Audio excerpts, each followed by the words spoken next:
The room was dark, cold, silent. A small alien girl sat in the corner of the empty ship. Her skin was pale blue. Her silver hair was messy. One leg was wrapped with old cloth. She could not walk. Her big purple eyes looked tired, but still full of life. She listened carefully. Voices were coming from the hallway. "She's weak," a deep voice said. "She cannot travel with us. She is a burden." It was her father. Another voice replied. It was her mother, cold and sharp. "We have no time. The war is coming. We must leave now." The girl's hands shook. "She's still a child," said a softer voice. It was her older brother. "Maybe she'll recover." "No," the mother said. "We already made the choice." The girl held her breath. She wanted to cry, but stayed. "Quiet. We leave her. The planet is empty. No one will find her. It's better this way." Then there was silence. Footsteps walked away. A loud door closed. A beep. Then nothing. They were gone. She was alone. She slowly crawled to the window. Outside, the sky was red. The planet was dying. No trees, no animals. Only dust and wind. Her family's ship was flying away. The lights got smaller and smaller, until they vanished. The girl pressed her head against the glass. "They left me. I did nothing wrong," she whispered. Her name was Sira. She was 12 in human years. Once, she was full of energy and joy. She loved learning. She loved building machines. But an accident broke her leg and damaged her energy core. Her people did not help the weak. They abandoned them. Now she was one of the forgotten. Hours passed. She found a small water pack in the ship and took small sips. She looked at the stars. "They said I was useless," she whispered again. Suddenly, a light blinked on the control screen. Beep, beep. Her eyes widened. Something was scanning the planet. A ship? She crawled to the control panel. It was dusty and broken, but one signal was flashing. "Unknown ship detected. Approaching." Her heart beat faster. Was it her family? No. They would not come back. She closed her eyes. Double quotes. "Please. Don't let it be them."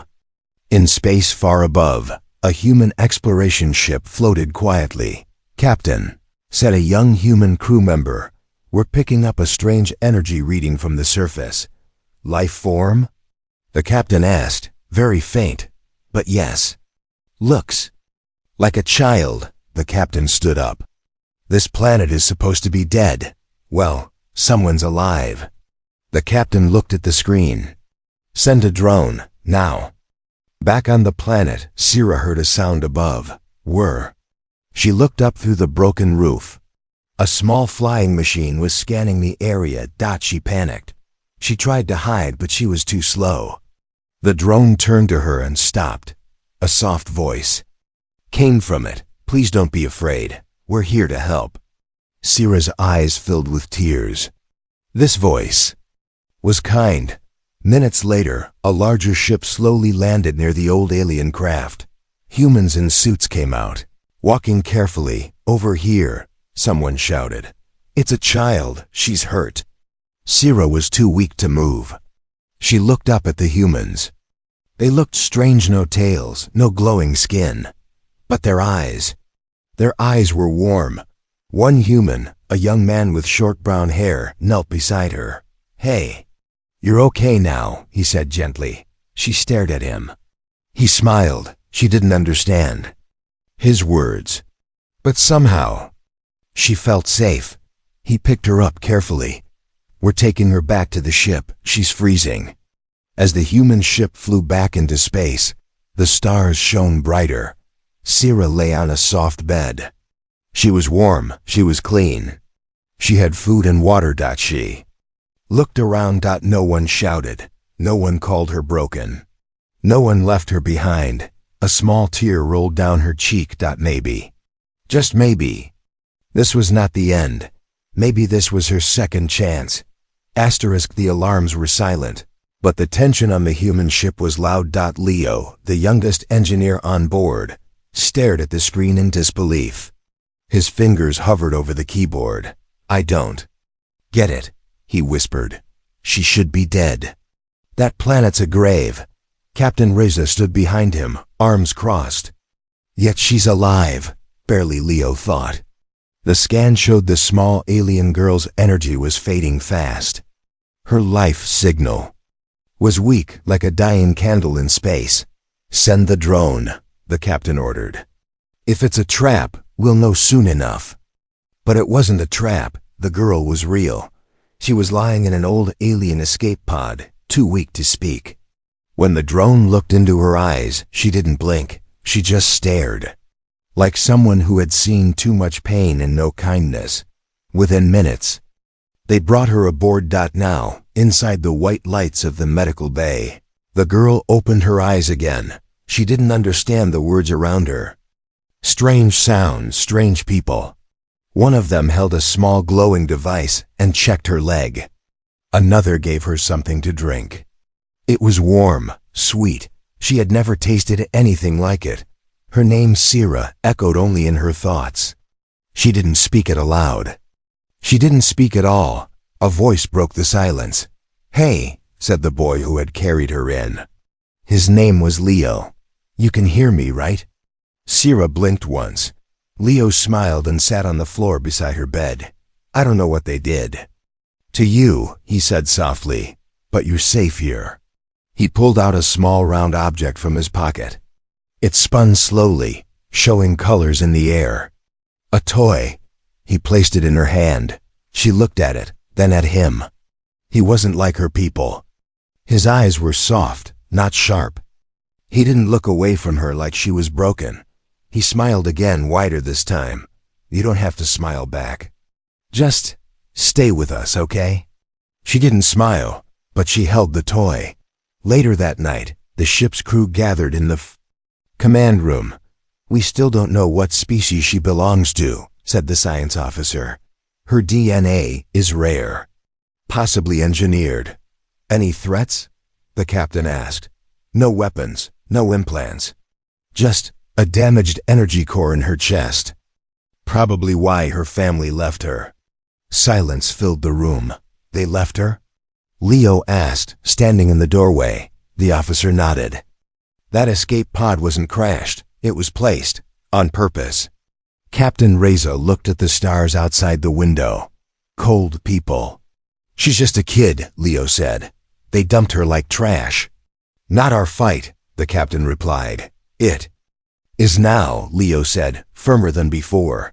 "She's here, with us. We're not like them." The room was quiet again. This time, no one disagreed. In the medical bay, Sira stared at the lights above her bed.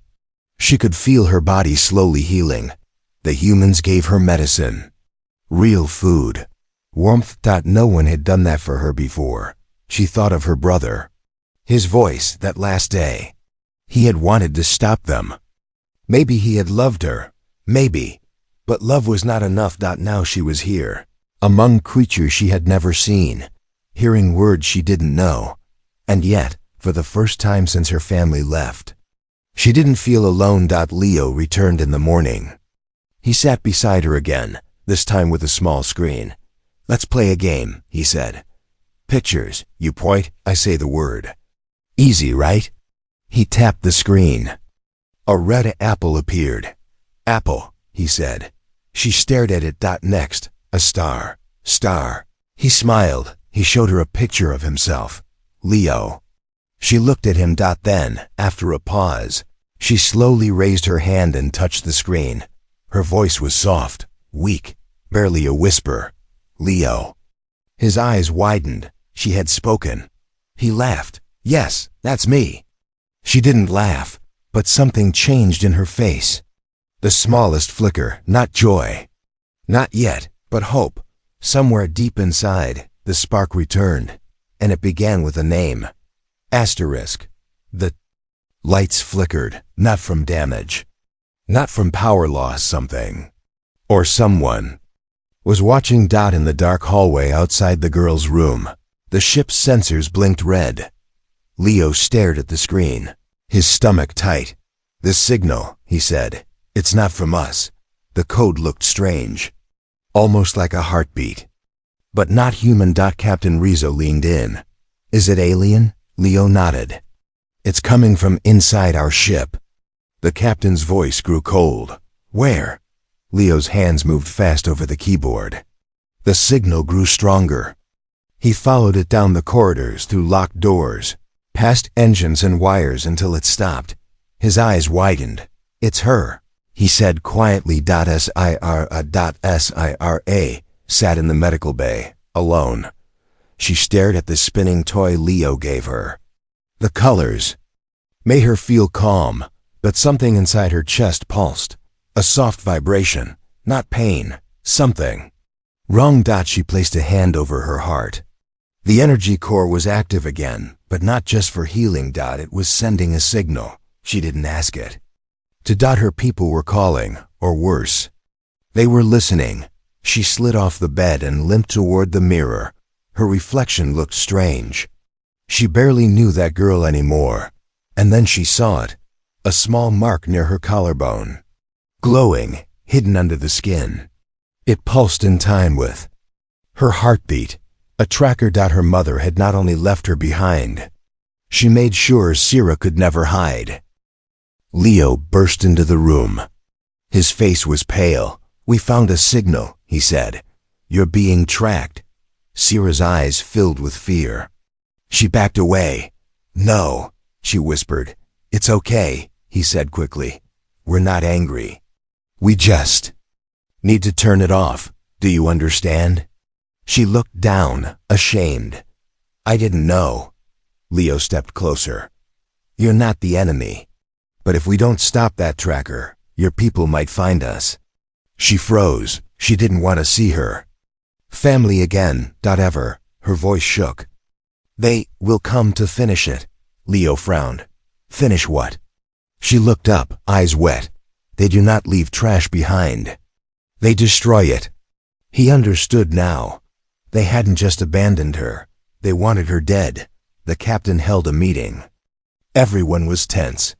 "If we keep her, we may bring war to this ship," the officer warned. "They're not peaceful."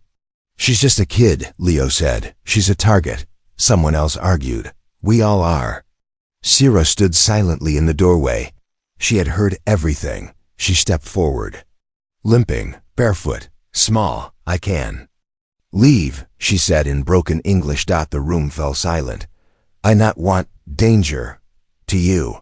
"No," Leo said. "You don't leave. We fix this together." Captain Reza looked at him. "You trust her?" "Yes," Leo said without doubt. "Even if she doesn't trust herself yet." The captain nodded once. "Then we do it your way." Leo took Sira to the engine bay. "This is where we'll disable the tracker," he said. He handed her a tool. "You're good with machines, right?" She hesitated, then nodded slowly. For the first time, someone believed in her hands, not just her silence.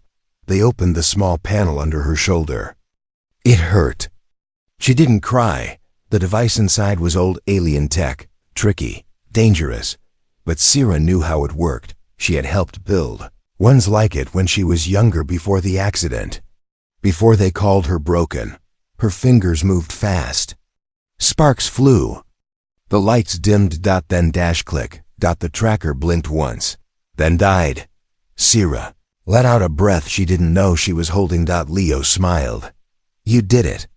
She looked at him. And this time, she smiled back, just a little. Far away, deep in space, fleet of alien ships hovered in silence. One screen flashed. Red. Signal lost. The commander narrowed his eyes. "Find the girl. Burn whatever hides her." Asterisk. The message wasn't meant to be seen. But Leo saw it anyway. It played for only 10 seconds on the cracked alien device before it shut itself down. Burning from the inside. In the middle of the static, one cold voice came through. "If the failure is alive, erase it." Leo stared at the smoke rising from the screen. He had never heard a voice so empty. So certain.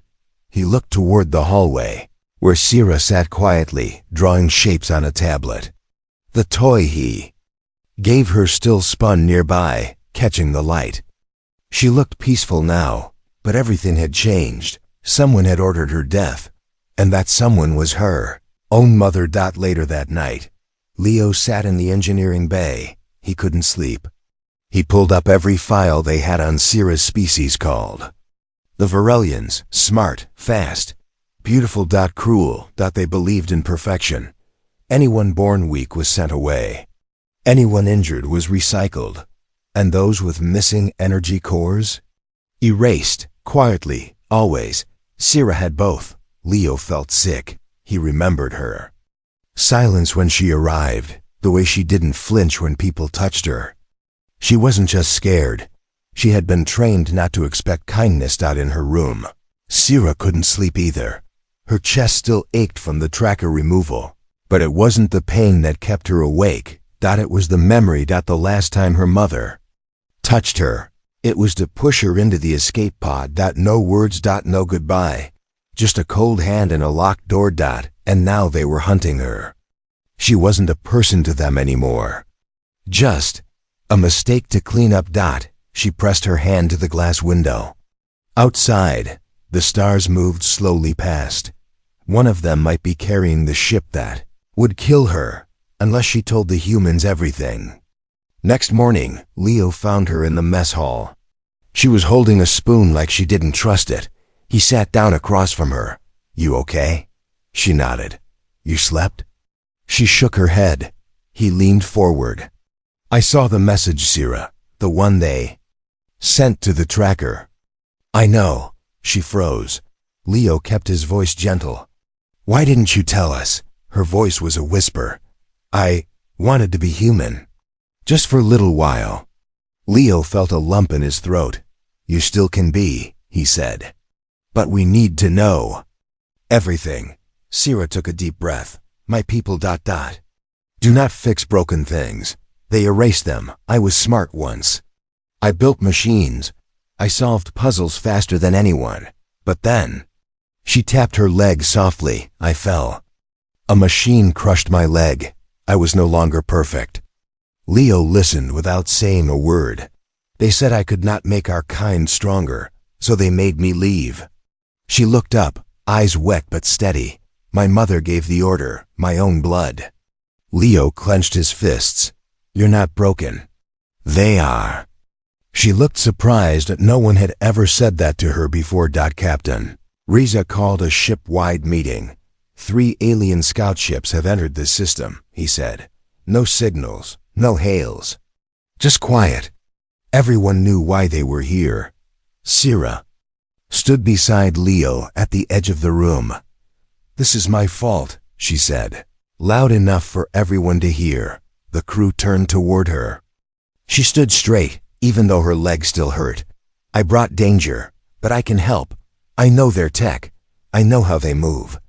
I can make them blind." The room was silent for a moment. Then the captain nodded slowly. "All right. Show us what you know." In the control room, Sierra's fingers danced across the screen. The alien ships were still distant, but close enough to scan. "They used pattern search," she explained. "They look for power spikes, warm bodies, metal heat." "Can we hide?" Leo asked. "Yes," she said, "but not like humans.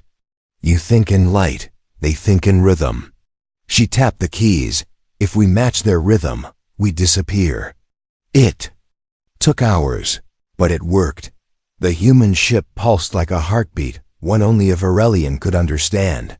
When the alien scouts passed by, they saw nothing, just empty space. Captain Riza looked at her differently now. Not like a burden, but like a secret weapon. Sierra didn't smile. Not yet, but something inside her had changed. For the first time in her life, someone needed her, not for her body, not for her beauty, not for her blood, but for her mind. She wasn't a mistake. She was a key. Asterisk. The stars outside stopped moving. The ship wasn't broken. Time just felt slower. Everyone on the crew could feel it, that strange, quiet pressure. The kind that comes before something terrible. Leo stood at the window, eyes wide. 3 alien ships hung in the distance, but they weren't moving anymore. They know we're here, he whispered. Sierra stepped beside him. Her hands were cold, but steady. Her eyes locked on the ships, long, sharp, and black as night. She knew their shape too well. They're not scouts anymore, she said softly. They're waiting for orders. From your people? She didn't answer. She didn't need to. Alarms began to beep. Red lights flashed in the command room. The alien ships had activated weapons silently. They're charging plasma coils, said the weapons officer. Defensive systems up, barked Captain Reza. Sierra watched the screen carefully. No, not yet, she said. They're not aiming to destroy. Not yet, Reza looked at her. Then what? They're listening, she said. Waiting to hear if I'm still here. Like hunting dogs, Leo said. Sierra nodded. They want proof before they strike. They can't scan through the cloak, Reza said. No, she said. But I can give them proof. Everyone turned to her.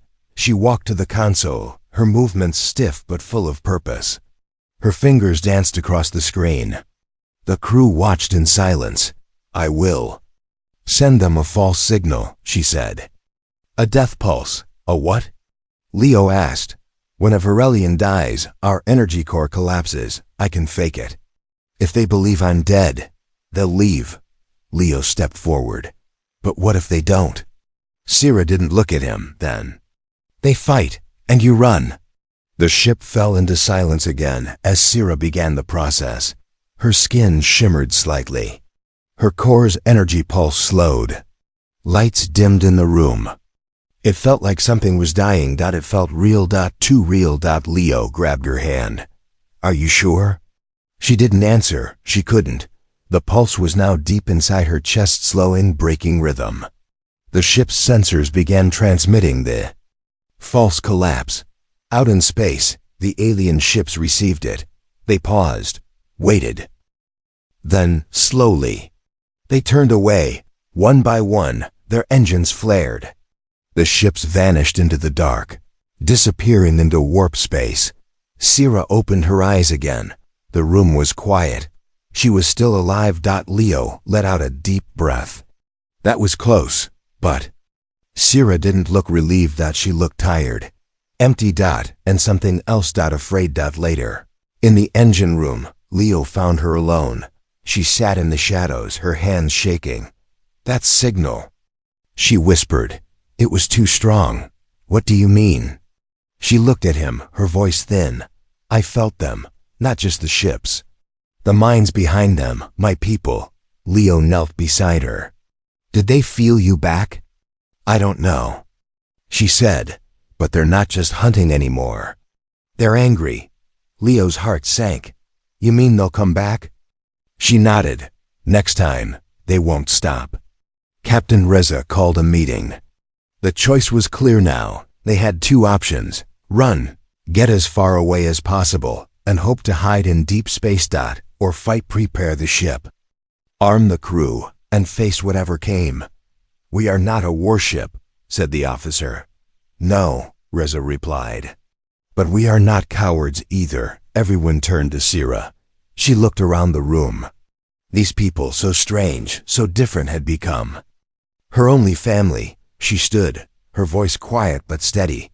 You saved me. I will help you fight. How? Someone asked. Sierra touched the metal wall. I was trained to destroy. But I learned something new on this ship. She looked at Leo. I learned how to protect. That night, in the deep dark of space, the human ship began to change. Sierra gave them codes to shield the engines. She helped them rewire the sensors to detect Varelian stealth. She taught them how to move like her people, but not to hide this time. To strike first. Because next time, there would be no escape. Asterisk. The silence didn't last. 3 days after the false death signal, they came back, not scouts this time. A fleet. 8 Varelian warships appeared without warning. No lights, no sound. No mercy. Captain Reza stood on the bridge, fists clenched. His voice was calm, but his eyes were burning. They're not scanning, he said. Leo looked at the screen. Because they already know. Sira stood behind them. They felt me, she whispered. They know I'm alive. And now they wanted to finish what they started. The first blast hit without warning. The human ship spun sideways. Lights burst, pipes cracked. Sparks rained from the ceiling, shields at 50%. Someone shouted. Sira closed her eyes. She reached out not with her hands, but with her mind. Her people had once trained her to interface with machines using thought, but only the strongest were allowed to keep that ability. They had taken it from her daughter, so they thought. Now she was bringing it back. One breath, one pulse, one connection. The ship's core hummed. The metal around her answered. In the command center, systems began to change. Not by human hands, but by something else. Engine controls are shifting. A crew member yelled. Reza turned. Who's doing that? Leo pointed to Sira. She is. The crew watched in awe as screens began to glow blue. The ship's armor shifted slightly. Patterns formed, ancient alien markings now woven with human tech. She's fusing our systems, Leo sighed. She's turning the ship into something new. Half human, half VIR, ELAN, and fully alive. Outside, another blast came. But this time, it bounced off. The ship didn't break. It absorbed the energy and sent it back. One of the alien ships cracked open like glass, splitting into fire. Sira opened her eyes. I can see them, she said. I know their weapons, their plans, their fear. You're inside their network? Reza asked. She nodded. I was made for war. But I choose not to destroy. I choose to protect what I love. More attacks followed. The human ship moved like it never had before, fast, smooth, dancing between explosions like a ghost. Sira was guiding it, every motion, every counterstrike, every pulse. It was her. For once, she wasn't a forgotten child. She wasn't a burden. She was a shield. But power comes at a cost. Inside her chest, her core was cracking. Leo found her in the engine room after the second wave of fighting. She was sitting on the floor, her hands trembling. You can't keep doing this, he said, kneeling beside her. Her voice was barely there. I have to. No, Leo said. You don't have to do this alone. He took her hand. It was colder than before. Let us help you, he whispered. You're one of us now. We fight together. She looked at him. And for the first time in her life, she believed it. Not just heard it, believed it. Later, the crew gathered in the mess hall. Everyone was tired, burned, shaken, but alive. Sira stood at the center, still weak, but standing tall. Captain Reza stepped forward. You saved us, he said. And I want everyone here to understand something. He turned to the crew. She's not just our guest, not our cargo, not our mystery. He looked back at Sira. She's family now. The room was quiet, then one by one. They stood. Nodded. Clapped. Smiled. Not out of duty, but out of something stronger. Respect. Leo gave her a small badge later that night. It had her name on it. And under the name, a single word. Crew. She held it tightly. This time when she smiled, it stayed. The message came through at midnight. It didn't travel on any known signal. It wasn't meant for humans. It was meant for her. Sira sat up in bed, heart pounding. The walls were dark. The stars outside stood still. A soft blue light blinked in the corner of the room. She walked to the console and touched the screen. The voice that spoke was cold. Familiar. Sira of House Velen, your death was ordered.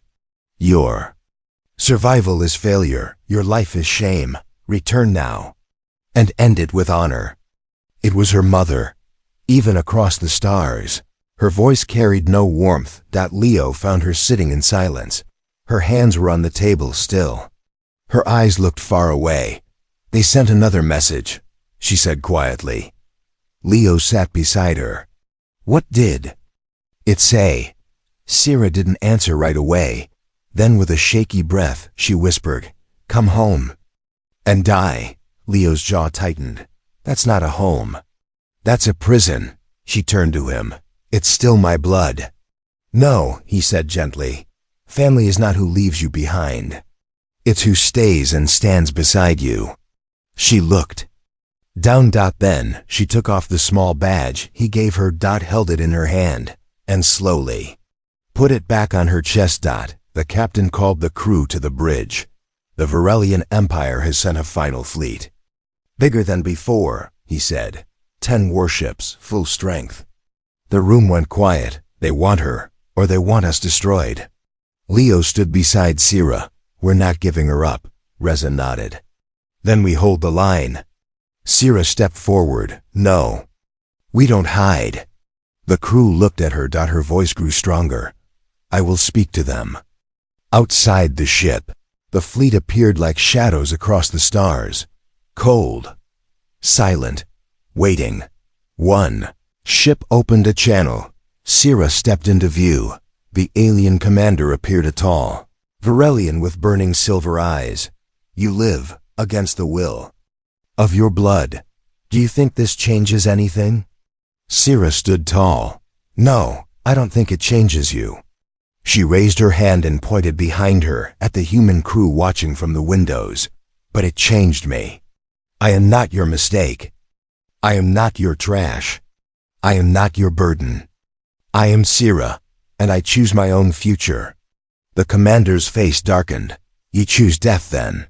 "No," she said, stepping back. "I choose life." The alien ships charged their weapons, but Sira had already made her move. She reached into the human ship systems again, this time not to hide, but to shine. With Leo's help, they amplified the signal from her core. It wasn't a death pulse this time. It was something new. A message sent across every channel, in every direction. "We are more than blood. We are more than design. We are more than what you say we are." She wasn't speaking only to her people anymore. She was speaking to every forgotten voice, every abandoned soul, every child who had been left behind. The alien ships paused. For the first time, they hesitated. One by one, they began to turn. The signal wasn't just words, it was emotion. Power. Proof that the Varelians were wrong. Some of them heard it and broke rank. The rest?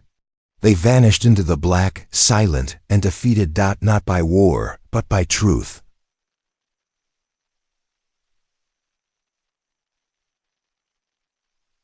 Hours later, the stars were calm again. The crew sat in silence, still processing what had happened. Sira stood by the window, watching the stars. Leo came beside her. "You did it," he said. "No," she replied. "We did it." He smiled. "You're not just crew anymore, you know." She looked at him, puzzled. "Then what am I?" He paused. "You're human enough for me." She laughed softly. It was a sound no one on that ship had ever heard before, and it was beautiful. Far in the distance, across the galaxy, the Varelian Empire would remember the name Sira, the girl they tried to erase and failed, because she didn't need them. She had something better, a second chance.